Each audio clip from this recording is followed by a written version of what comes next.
Hello my dear student, मैं हूं सुधा Gupta, SKV magazine road से आपकी एसएसटी की टीचर।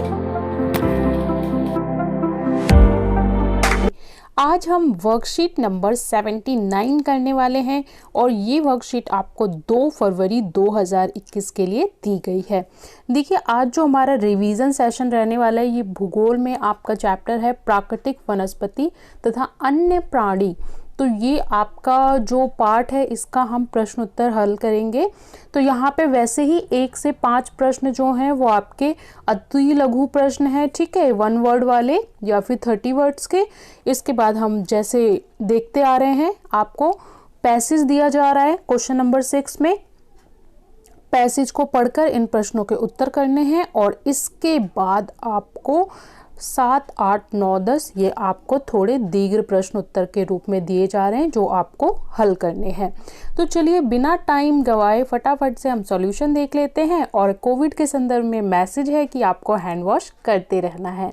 और आप लोग के 5 फरवरी से 5 फैब से आप लोग के स्कूल भी खुल रहे हैं। इसके लिए मैंने आपके लिए इंफॉर्मेटिव वीडियो, नोटिस वीडियो बना दिया था जैसे ही न्यूज़ आई थी। तो आप लोगों का स्कूल खुलने वाला है, उसका आपको इन्फॉर्मेशन स्कूल से मिल चुका होगा, कुछ बच्चों को और कुछ लोगों को जल्दी ही मिल जाएगा।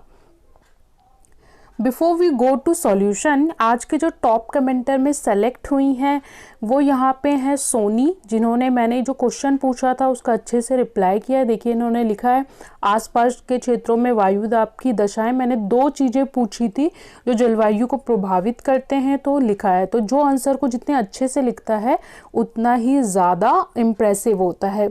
और दूसरी ये नाज खान है, इनका आंसर टॉप कमेंटर में सेलेक्ट हुआ है, अजहर और इनका, ठीक है, 4 लोगों का। तो बहुत सारे बच्चों ने आंसर किए हैं बट सबके नहीं दिखा सकते, तो आप लोग भी अच्छे से आंसर करिए। आज का जो पहला प्रश्न है इसमें बोला है देशज और विदेशी वनस्पति में क्या अंतर है। देखिए, सबसे पहले वनस्पति क्या होती हैं, जो अलग इंग्लिश में आप लोग बोलते हैं ना फ्लोरा एंड फ्यूना, जो अलग अलग आपकी पेड़ पौधों की प्रजातियां पाई जाती हैं वो हमारी वनस्पति होती हैं। तो देशज और विदेशज में क्या आंसर है, जैसे इसके नाम से ही पता चल रहा है, देशज जो अपने देश में हो और विदेशी जो विदेशी मतलब कि दूसरे देश की है पर हमारे देश में आ गई है तो वो विदेशी हो गई। भारतीय मूल की वनस्पति को देशज वनस्पति कहा जाता है, जबकि विदेशी मूल की वनस्पति को विदेशी कहा जाता है। अब देखिए, जैसे फूल गोभी हो गया, अब ब्रोकली कहते हैं, तो ब्रोकली क्या है, विदेशी, वो हमारे यहाँ नहीं उगाई जाती थी, तो जो विदेशी होती है वो उसे हम विदेशी कह देते हैं। बहुत ही सरल है। सुंदरी वृक्ष का संबंध किस प्रकार की वनस्पति से है, तो मैग्रोव से इसका तात्पर्य है, किसका, सुंदरी वृक्ष का। आगे देख लेते हैं, मरुस्थलीय वनस्पति की मुख्य विशेषताएं क्या हैं। तो मरुस्थलीय वनस्पति में मुख्य तौर पर कटीली पेड़ और झाड़ियां पाई जाती हैं जिनकी जड़ें लंबी तथा पत्ते छोटे होते हैं। तो मरुस्थलीय जो वनस्पति होती है ये उनकी मुख्य विशेषताएं हैं। नंदी देवी जीव मंडल नीचे कौन से राज्य में है, तो नंदी देवी कहाँ है, तो देखिए नंदा देवी जो है उत्तराखंड में है। तो ये बहुत ही इंपॉर्टेंट क्वेश्चन है, जो लोग कॉम्पिटिटिव एग्जाम की तैयारी करते हैं ना उन लोगों से भी पूछा जाता है। जैसे आपके टीचर्स, मैंने एक वीडियो डाला था CTET, तो बच्चे बोल रहे थे मैम ये क्या है, ये टीचर एलिजिबिलिटी टेस्ट होता है। जो आपके टीचर बनते हैं, टीचर बनने के लिए आपको ये क्वालिफाई करना पड़ता है। पहले आपको कोर्स करने के बाद ये क्वालिफाई करना पड़ता है कि आप पढ़ाने के योग्य हैं कि नहीं, उसके बाद ही आपके टीचर आपके स्कूल में पढ़ा पाते हैं। भारत के किस राज्य में वनों का क्षेत्रफल सर्वाधिक है, तो वनों का क्षेत्रफल सर्वाधिक कहाँ पे है, मध्य प्रदेश में, यानी कि MP में। और MP में काफ़ी हमारे जो प्राचीन स्थल है ना वो भी MP में पाए जाते हैं, जैसे कि भीमबेटका आदि। आप में से कितने लोग सांची स्तूप गए हैं, क्या आप लोग कभी सांची स्तूप देखने गए हैं या भीमबेटका देखने गए हैं? जो गए हैं वो कमेंट बॉक्स में बताइए, तो मैं आपको विशेष बात बताऊंगी।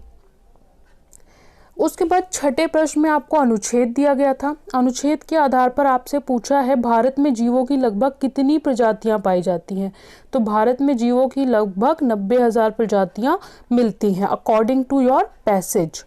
भारत में विश्व में पाए जाने वाले पक्षियों की लगभग कितनी प्रतिशत प्रजातियां पाई जाती है? तो लगभग 13%। यानी पूरा जो विश्व है, देखिए ये पूरा विश्व है, तो इसमें से 13% केवल भारत में पाई जाती हैं प्रजातियां। तो यानी बहुत ज़्यादा वेरिएशन, बहुत ज़्यादा विविधता पाई जाती है भारत में। इसके बाद बोला है भारत जीव प्रजातियों के मामले में बहुत समृद्ध है। आप लोग सब जानते हैं। इस कथन के पक्ष में तर्क दीजिए। तो भारत में जीवों की लगभग 90,000 प्रजातियां, पक्षियों की 2,000 से अधिक प्रजातियां, मछलियों की 2500 से अधिक प्रजातियां मिलती हैं। इसके आधार पर कहा जा सकता है कि भारत जीवों की प्रजातियों में समृद्ध है। और हम बोलते भी हैं ना, भारत विविधता वाला देश है। विविधता का अर्थ क्या है? कि यहाँ बहुत ज़्यादा वेरिएशन पाई जाती है, प्राणियों में भी, जीवों में भी। ठीक है। अगले में बोला है भारत में मछलियों की बहुत प्रजातियां मिलती हैं, इसके क्या लाभ हैं? तो देखिए इसके क्या लाभ हो सकते हैं। जैव विविधता में बढ़ोतरी। सबसे पहले अगर आप साइंस में पढ़ते हैं तो पढ़ते हैं ना हेरिडिटी एंड इवोल्यूशन। तो हेरिडिटी में बहुत ज़्यादा अच्छा फायदा होता है कि जितनी ज़्यादा वेरिएशन पाई जाती है। तटीय इलाकों में भोजन के लिए महत्वपूर्ण भाग है, जैसे कि जो तट से लगे होते हैं समुद्र से, तो वहाँ पे भोजन, मछली पालन, ठीक है, मछली पालन में अच्छा काम करता है। विभिन्न प्रकार की मछलियों का उपयोग चिकित्सा में भी सहायता होता है। जैसे आपको पता है ना, जो मछलियाँ की हड्डी होती है, बोन से, फिश बोन, ठीक है, फिश बोन के पाउडर से बहुत सारी मेडिसिन बनाई जाती है जो आपकी एंटीबैक्टीरियल, एंटीवायरल होती हैं। तो ये सारे बेनिफिट्स होते हैं। 7 में बोले सदाबहार वन तथा पर्णपाती वनों में कोई 3 अंतर लिखिए। सदाबहार वन के उनसे होते हैं सदाबहार। हमेशा इसको याद रखिए, जो सदा हरे भरे रहते हैं उन्हें हम क्या बोलते हैं? सदाबहार। ऑलवेज ग्रीन, इसकी पत्ती नहीं गिरती, हमेशा हरे भरे खिले हुए रहते हैं। तो सदाबहार वन सदा हरे भरे रहते हैं, जबकि पर्णपाती वन शुष्क मौसम में एक साथ पत्तियां गिराते हैं। जैसे ही ड्राई वेदर होता है तो वो एक साथ सारी अपनी पत्तियां गिरा देते हैं।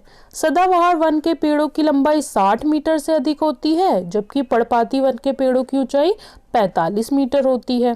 सदाबहार वन उन इलाकों में पाए जाते हैं जहाँ औसत वर्षा 200 सेंटीमीटर से अधिक होती है, जबकि पर्णपाती वनों के इलाकों में औसत वर्षा 200 सेंटीमीटर से कम होती है। तो ये आपके मुख्य जो हैं वो अंतर आप कह सकते हैं। ठीक है। और आप इनको अगर टेबल फॉर्म में बना के लिखेंगे तो और अच्छा है। आप यहाँ पे लिख दीजिए सदाबहार वन, ठीक है, और इस तरफ लिख लीजिए पर्णपाती, और उन डिफरेंसेस को इस तरीके से टेबल बनाकर लिखिए तो और अच्छा प्रेजेंटेशन माना जाता है। भारत में पादपों और जीवों का वितरण किन तत्वों द्वारा निर्धारित होता है? तो कौन कौन से तत्व होते हैं? तो वो तत्व होते हैं हमारा तापमान, वर्षा, मिट्टी, स्थलाकृति और ऊंचाई। तो पादपों में तापमान, देखिए तापमान के आधार पर, तापमान जितना अधिक होगा तो उस तरह की हमारी जो वनस्पति पाई जाती है। जैसे कि अगर आप राजस्थान वगैरह में देखेंगे तो कैसे पेड़ पौधे पाए जाते हैं, कटीले पाए जाते हैं, जिससे वाटर लॉस कम हो, इवेपोरेशन कम हो। अगर आप बहुत ज़्यादा वर्षा वाले स्थान पे चले जाएंगे, चेरापूंजी, मानसीराम, तो वहाँ अलग वनस्पति आपको मिलेगी। मिट्टी, तो मिट्टी भी हमें, आपको पता है भारत में काली मिट्टी, लाल मिट्टी, लैटराइट मिट्टी, अलग अलग प्रकार की मृदा पाई जाती है, जिसके कारण अलग अलग वनस्पति उगती है। स्थलाकृति कैसी है? यानी कि पहाड़ है, पठार है, ठीक है, और मरुस्थल है, पूरा सपाट है, उसके आधार पर ऊंचाई कितनी है, इन सब आधार पर हमारी जो वनस्पति है और जीव है वो निर्धारित करते हैं। स्वयं सोचकर वनों के कोई 5 अप्रत्यक्ष लाभों के बारे में बताइए। ऐसे लाभ, देखिए जंगलों से हमें डायरेक्ट बेनिफिट तो होते हैं, वनों से इनडायरेक्ट बेनिफिट क्या होते हैं वो आपको बताने हैं। मृदा अपरदन पर रोक, जो पेड़ लगाते हो ना तो उससे कटाव नहीं होता, पेड़ों की जड़ों से मृदा को पकड़े रहती हैं तथा मृदा अपरदन को नियंत्रण करती है। देखिए जो पेड़ होता है जितना पुराना होता जाता है ना, उसकी रूट्स उतना ज़्यादा फैलती जाती हैं। अगर आप कोई पीपल का या पेड़ या फिर कोई सहतूत का पेड़ भी 5 साल 10 साल पुराना है, तो अगर आप उसकी रूट्स देखेंगे ना, जब खुदाई होगी तो 2-3 प्लॉट, 2-3 आपके घर के अगल बगल भी जो घर होंगे वहां तक उसकी रूट्स जाती हैं। तो इन सारी रूट्स को ये बांध के रखता है, यहाँ पूरे सब जगह पानी को कनेक्ट करके रखता है, मिट्टी को, और ये सब जगह न्यूट्रिशन को फैलाता है। तो इससे क्या होता है कि देखिए एक पेड़ इतनी सारी सॉइल को अगर पकड़ के रख रहा है, तो यहाँ लगातार बहुत सारे पेड़ होंगे तो सोचिए मिट्टी का कटाव तो होने ही नहीं देगा। ये पूरी मिट्टी को बांध के पकड़ के जकड़ के रखेगा। बाढ़ की रोकथाम, बाढ़ नहीं आएगी। पेड़ों की जड़ें न केवल पानी को रोकती हैं बल्कि मिट्टी को पकड़े भी बनाए रखती हैं, जिससे बाढ़ को रोकने में सहायता मिलती है। ना बाढ़ आएगी। मरुस्थल के प्रसार पर रोक, जहाँ पे जैसे रेत होता है, मिट्टी नहीं होती, तो क्या होता है रेत उड़ के जाती है और रेत, और इस तरीके से रेत के टीले बन जाते हैं। लेकिन अगर वहीं पेड़ रहेगा तो यहाँ पे मरुस्थल नहीं बनेंगे और आपका जमीन अच्छी रहेगी। जलवायु पर प्रभाव, वन प्रदूषण नियंत्रण होगा, साथ ही ध्वनि प्रदूषण। आपको पता है ध्वनि जो होती है ना, उसको पेड़ सोख लेते हैं, इसलिए ध्वनि पर नियंत्रण, ध्वनि प्रदूषण जो आजकल बहुत बड़ी समस्या है। तभी तो आपने देखा है रोड साइड पेड़ लगाए जाते हैं, जिससे हमारा जो ट्रैफिक है, जो आप दिन भर गाड़ियां पै लेके जाते हैं, उसके शोर को कम किया जा सके। तो ध्वनि प्रदूषण, वायु प्रदूषण, ठीक है, इन सब पे भी हम नियंत्रण पा सकते हैं। मिट्टी की उर्वरता में बढ़ोतरी, और मिट्टी ज्यादा से ज्यादा हमारी उपजाऊ होगी। वनों की पत्ते इत्यादि से मिट्टी के जीवांश में वृद्धि होती है और मिट्टी हमारी क्या होती है, उपजाऊ होती है, क्योंकि उससे बहुत सारे सूक्ष्म जीव जो हैं वो जो पेड़ पौधे की पत्तियां गिरती हैं उसको क्या करते हैं, डिकम्पोज करते हैं, जिसके कारण मिट्टी हमारी उपजाऊ हो जाती है। तो इस प्रकार जो है पेड़ों के हमारे और वनों के बहुत सारे लाभ हैं। भारत में पर्वतीय वनस्पति की विशेषताएं व क्षेत्र लिखिए। पर्वतीय वनस्पति, पर्वतीय जो पर्वतों में पाई जाती है, तो हिमालय पर्वत की ऊंचाई पर आने जाने पर अलग अलग जलवायु वाले वन मिलते हैं, जो इस प्रकार हैं। 1500 मीटर की ऊंचाई तक तो सदाबहार और पतझड़ वाले वन जो मिश्रित रूप में पाए जाते हैं। 1500 से 2500 मीटर ऊंचाई पर जाएंगे तो शीतोष्ण या चौड़ी पत्ती वाले वन पाए जाते हैं। देखिए जैसे जैसे तापमान बढ़ेगा या घटेगा, वैसे वैसे जो पेड़ हैं उनके शेप भी बदलते जाएंगे। अगर आप लैंड पे देखेंगे, जमीन पे, तो इस तरह के पेड़ पाए जाते हैं। अगर आप ऐसी जगह पे देखेंगे जहाँ टेम्परेचर कम होता है, तो वहाँ पे इस तरीके की पत्तियां होती हैं जिन पे जैसे कि बर्फ गिरे तो वो टिके ना, तो इस तरीके से पेड़ पाए जाते हैं। वैसे ही हम और आगे जाएंगे तो कटीले पेड़ पाए जाएंगे जिनकी नोकदार एकदम पत्तियां होंगी। शीतोष्ण चौड़ी पत्ती वाले वन पाए जाते हैं। इनके अंतर्गत मुख्य रूप से देवदार, ओक, बर्च, ये सारे वृक्ष पाए जाते हैं। अगर हम 2500 से 4500 मीटर की ऊंचाई पे जाएंगे तो कोड़धारी वन मिलते हैं, जहाँ चीड़, सुप्रूस, सोनोबर इस तरह के पाए जाते हैं। अगर 45 से 4800 मीटर की ऊंचाई पे जाएंगे तो टुंड्रा वनस्पति पाई जाती है, जिसमें घास और लाइकेन आदि है। और इससे अधिक ऊंचाई पे जाएंगे तो हमें वनस्पतियां नहीं मिलेंगी, क्योंकि उत्तर संपूर्ण क्षेत्र बर्फीला है और इतनी ज़्यादा ठंड, इतनी ज़्यादा बर्फ होती है कि वहाँ पे पेड़ नहीं उग पाते या वनस्पति नहीं पाई जाती। तो इस प्रकार से हम कैटेगराइज कर सकते हैं